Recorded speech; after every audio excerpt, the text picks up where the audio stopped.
Indian political system and democracy എന്ന ancillary കോഴ്സിൻ്റെ രണ്ടാമത്തെ ബ്ലോക്കാണ് ഇനി നമ്മൾ ക്ലാസ് എടുക്കുന്നത്.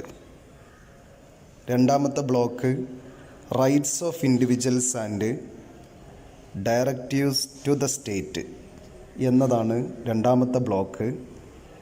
അതിൻ്റെ ഒന്നാമത്തെ യൂണിറ്റാണ് നമ്മൾ ഈ വീഡിയോയിൽ ക്ലാസ് എടുക്കുന്നത്. ഒന്നാമത്തെ unit fundamental rights and its role in strengthening the Indian democracy. Fundamental rights and its role in strengthening the Indian democracy എന്നതാണ് ഒന്നാമത്തെ മൊഡ്യൂളിൽ നമുക്ക് പഠിക്കാനുള്ളത്. ആദ്യമായിട്ട് എന്താണ് ഫണ്ടമെൻ്റൽ റൈറ്റ്സ് എന്ന് നോക്കാം. ഭരണഘടനാ നിർമ്മാണത്തിൽ ഏറ്റവും പ്രധാനപ്പെട്ട ഒരു പ്രശ്നമെന്ന് പറയുന്നത് വ്യക്തി സ്വാതന്ത്ര്യവും സാമൂഹിക നിയന്ത്രണവും തമ്മിൽ എങ്ങനെയാണ് ക്രമീകരിക്കേണ്ടത് എന്നായിരുന്നു. ഒരു ജനാധിപത്യ സംവിധാനത്തിൽ ഈ പ്രശ്നം അങ്ങേയറ്റം ബുദ്ധിമുട്ടുള്ള കാര്യമാണ്. ജനാധിപത്യത്തിന്റെ വിജയവും പരാജയവും പ്രധാനമായും പൗരന്മാർക്ക് പൗരാവകാശങ്ങൾ എത്രത്തോളം ലഭിക്കുന്നു എന്നതിന്റെ അടിസ്ഥാനത്തിലായിരിക്കും. ഏതൊരു ജനാധിപത്യ രാജ്യവും വ്യക്തിയുടെ വ്യക്തിത്വത്തിന്റെ പരമാവധി വികസനം ലക്ഷ്യമിടുന്നുണ്ട്. ഈ വ്യക്തിത്വം അവന്റെ സ്വാതന്ത്ര്യവുമായി അഭേദ്യമായി ബന്ധപ്പെട്ടിരിക്കുന്നു. അതിനാൽ നിലവിലുള്ള ഭരണകൂടത്തെ തന്നെ അപകടത്തിലാക്കാതെ പരമാവധി സ്വാതന്ത്ര്യം ഉറപ്പാക്കാൻ എല്ലാ ജനാധിപത്യ രാജ്യവും പൂർണ്ണ ശ്രദ്ധ ചെലുത്തേണ്ടതുണ്ട്. ഈ ആവശ്യത്തിനായി സ്വീകരിച്ച പൊതു ഉപാധി അവരവരുടെ രാജ്യങ്ങളിൽ ഭരണഘടനയിൽ മൗലികാവകാശങ്ങൾ ഒരു ലിസ്റ്റ് ഉൾപ്പെടുത്തുകയും ആ രാജ്യത്തെ ഭരണകൂട അധികാരങ്ങളുടെ ലംഘനങ്ങളിൽ നിന്നും മറ്റു എല്ലാവിധ ലംഘനങ്ങളിൽ നിന്നും മനുഷ്യർക്ക് അവകാശങ്ങൾ ഉറപ്പു നൽകുക എന്നതാണ് ഭരണഘടനകളിൽ മൗലികാവകാശങ്ങൾ നിലനിർത്തുക എന്നതിന്റെ ഉദ്ദേശം. ഇതാണ് ഏതൊരു രാജ്യത്തിന്റെയും ഏതൊരു ജനാധിപത്യ രാജ്യത്തിന്റെയും ഉദ്ദേശം. മൗലികാവകാശങ്ങൾ എന്ന ആശയം ഭരണഘടനയിൽ ഉൾപ്പെടുത്തുന്നതിന്റെ പ്രധാനപ്പെട്ട ലക്ഷ്യമെന്ന് പറയുന്നത് ഇതാണ്. മനുഷ്യരുടെ, അവിടെയുള്ള പൗരന്മാരുടെ അവകാശങ്ങൾ സംരക്ഷിക്കുക എന്നതാണ്. ഇന്ത്യയിലെ മൗലികാവകാശങ്ങളെക്കുറിച്ചാണ് നമ്മൾ ഇനി വിശദമായി പറയാനിരിക്കുന്നത്. സ്വതന്ത്ര സമര കാലഘട്ടത്തിൽ തന്നെ നമ്മൾ ഇന്ത്യ രാജ്യത്തിന് വേണ്ടി ഉണ്ടാക്കാനിരിക്കുന്ന പുതിയ ഭരണഘടനയിൽ മൗലികാവകാശങ്ങളുടെ ഒരു പട്ടിക ഉൾപ്പെടുത്തണമെന്ന ആശയം ഇന്ത്യയുടെ സ്വതന്ത്ര സമര പോരാട്ടങ്ങൾക്ക് നേതൃത്വം നൽകിയ ദേശീയ നേതാക്കൾക്കുണ്ടായി. അക്കാലത്ത് ബ്രിട്ടീഷുകാരുടെ നിയമങ്ങളിലൊന്നും മൗലികാവകാശങ്ങൾ ഉണ്ടായിരുന്നില്ല. പിന്നീട് നമ്മൾ ഭരണഘടനാ അസംബ്ലി ഉണ്ടാക്കിയപ്പോൾ ഭരണഘടനാ അസംബ്ലിയിലെ എല്ലാ അംഗങ്ങളും ഇന്ത്യൻ ഭരണഘടനയിൽ മൗലികാവകാശങ്ങളെക്കുറിച്ചുള്ള ഒരു അധ്യായം ഉൾപ്പെടുത്താനുള്ള ആശയം അംഗീകരിച്ചു.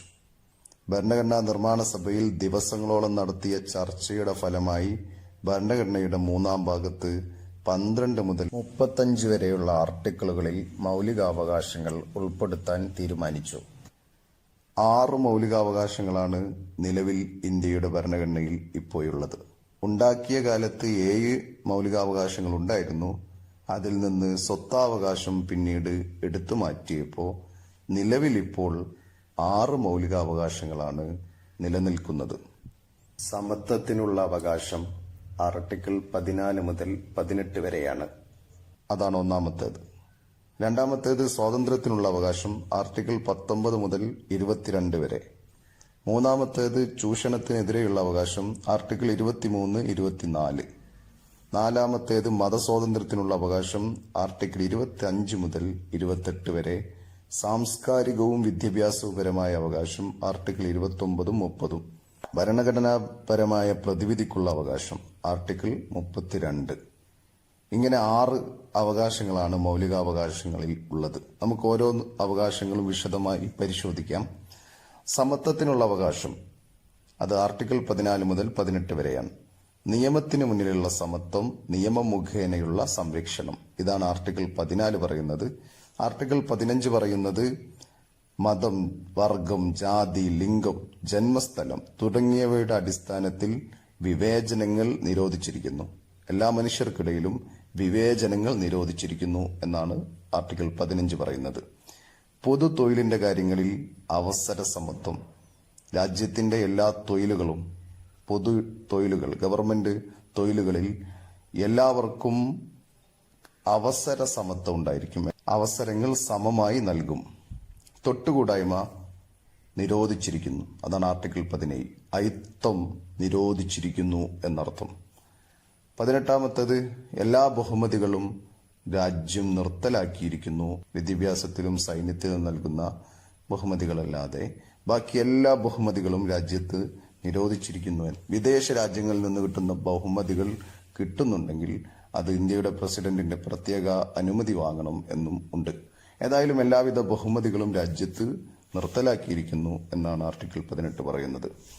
ഇനി നമുക്ക് രണ്ടാമത്തെ സ്വാതന്ത്ര്യത്തിനുള്ള അവകാശം ആർട്ടിക്കിൾ 19 മുതൽ 22 വരെ നോക്കാം. ആർട്ടിക്കിൾ 19 പറയുന്നത് 6 മൗലിക സ്വാതന്ത്ര്യങ്ങളെക്കുറിച്ചാണ്.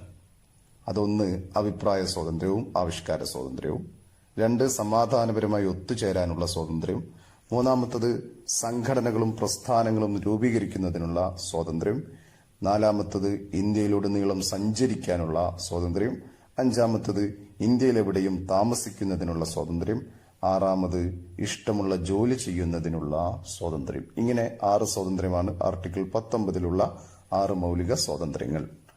ഇനി ആർട്ടിക്കിൾ 20 നോക്കുകയാണെങ്കിൽ കുറ്റകൃത്യങ്ങൾക്കുള്ള അന്യായമായ ശിക്ഷയ്ക്കെതിരെയുള്ള സ്വാതന്ത്ര്യം. അതാണ് ആർട്ടിക്കിൾ 20. ആർട്ടിക്കിൾ 21 ജീവനും വ്യക്തി സ്വാതന്ത്ര്യത്തിനുമുള്ള അവകാശം. ഇത് വളരെ പ്രധാനപ്പെട്ട അവകാശമാണ്. ഇത് വികസിപ്പിച്ചുകൊണ്ട് കോടതി ഇതിൽ കുറെ കാര്യങ്ങൾ കൂട്ടിച്ചേർത്തിട്ടുണ്ട്. വ്യക്തി സ്വാതന്ത്ര്യം, right to life and liberty എന്ന് പറയുന്ന വളരെ പ്രധാനപ്പെട്ട സ്വാതന്ത്ര്യമാണിത്. ഇത് അടിയന്തരാവസ്ഥ കാലത്ത് പോലും നിരോധിക്കാൻ പറ്റാത്ത സ്വാതന്ത്ര്യമാണ്. വളരെ പ്രധാനപ്പെട്ടതാണ്. കോടതി ഇത് വികസിപ്പിച്ചുകൊണ്ട് വിശാലമായ കാഴ്ചപ്പാടുകൾ പറയുന്നുണ്ട്. ഏതായാലും ജീവനും വ്യക്തി സ്വാതന്ത്ര്യത്തിനുള്ള അവകാശം ആർട്ടിക്കിൾ 21 വളരെ പ്രധാനപ്പെട്ട അവകാശമാണ് എന്നർത്ഥം. ആർട്ടിക്കിൾ 21A ഉണ്ട്. അത് 6നും 14നും ഇടയിൽ പ്രായമുള്ള കുട്ടികൾക്ക് സൗജന്യവും സാർവത്രികവുമായ വിദ്യാഭ്യാസം ഉറപ്പുവരുത്തുന്നതാണ് ആർട്ടിക്കിൾ 21A എന്ന് പറയുന്ന ആർട്ടിക്കിൾ. ആർട്ടിക്കിൾ 22 അന്യായമായ അറസ്റ്റിനും തടങ്കലിനും എതിരെയുള്ള സംരക്ഷണമാണ്.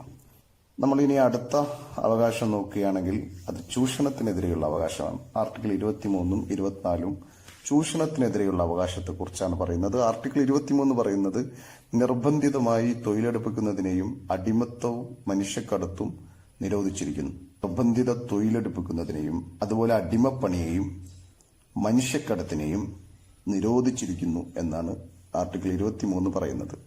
ആർട്ടിക്കിൾ 24 പറയുന്നത് ബാലവേല നിരോധിച്ചിരിക്കുന്നു എന്നാണ്. ഇനി നമ്മൾ നോക്കുന്നത് മതസ്വാതന്ത്ര്യത്തിനുള്ള അവകാശമാണ്. ആർട്ടിക്കിൾ 25 മുതൽ 28 വരെയുള്ളത് മതസ്വാതന്ത്ര്യത്തിനുള്ള അവകാശമാണ്. ഇഷ്ടമുള്ള മതം സ്വീകരിക്കുന്നതിനും പ്രചരിപ്പിക്കുന്നതിനുമുള്ള സ്വാതന്ത്ര്യമാണ് ആർട്ടിക്കിൾ 25 ആർട്ടിക്കിൾ 26 മതപരമായ കാര്യങ്ങൾ കൈകാര്യം ചെയ്യുന്നതിനുള്ള സ്വാതന്ത്ര്യമാണ് ആർട്ടിക്കിൾ 26 മതപരമായ കാര്യങ്ങൾക്ക് നികുതി നൽകേണ്ടതില്ല എന്നാണ് ആർട്ടിക്കിൾ 27 പറയുന്നത്. ഗവൺമെന്റിന്റെ ഉടമസ്ഥതയിലുള്ള ഉത്തരവാദിത്തത്തിലുള്ള വിദ്യാഭ്യാസ സ്ഥാപനങ്ങളിൽ മതബോധനം പാടില്ല എന്നാണ് ആർട്ടിക്കിൾ 28 പറയുന്നത്. ഇനി നമുക്ക് സാംസ്കാരികവും വിദ്യാഭ്യാസപരവുമായ അവകാശത്തെ നോക്കാം. ആർട്ടിക്കിൾ 29, 30 അത് പറയുന്നത്. 29 ന്യൂനപക്ഷങ്ങൾക്ക് സ്വന്തം ഭാഷ, ലിപി, സംസ്കാരം എന്നിവ സംരക്ഷിക്കുന്നതിനുള്ള അവകാശം ആർട്ടിക്കിൾ 29 പറയുന്നു. ന്യൂനപക്ഷങ്ങൾക്ക് സ്വന്തമായി വിദ്യാഭ്യാസ സ്ഥാപനങ്ങൾ സ്ഥാപിക്കുന്നതിനും അത് നടത്തുന്നതിനുമുള്ള അവകാശം ആർട്ടിക്കിൾ 30 പറയുന്നു. ഇനി ഭരണഘടനാപരമായ പ്രതിവിധിക്കുള്ള അവകാശമാണ് ആർട്ടിക്കിൾ 32. ഭരണഘടന ഉറപ്പു നൽകുന്ന ഒരുപാട് അവകാശങ്ങളെക്കുറിച്ച് നമ്മൾ മനസ്സിലാക്കി. എന്നാൽ അവ നിഷേധിക്കപ്പെട്ടാൽ നേടിയെടുക്കുന്നതിനുള്ള പ്രതിവിധി എന്തെല്ലാമെന്നാണ് നോക്കുന്നത് ഈ ആർട്ടിക്കിൾ 32.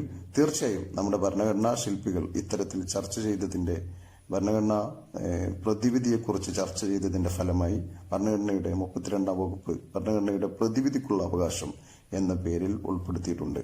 മൌലികാവകാശങ്ങൾ നിഷേധിക്കപ്പെട്ടാൽ പുനഃസ്ഥാപിച്ചു കിട്ടുന്നതിന് ഹൈക്കോടതിയെയോ സുപ്രീം കോടതിയെയോ സമീപിക്കാൻ പൌരന് അവകാശം നൽകുന്നുണ്ട്.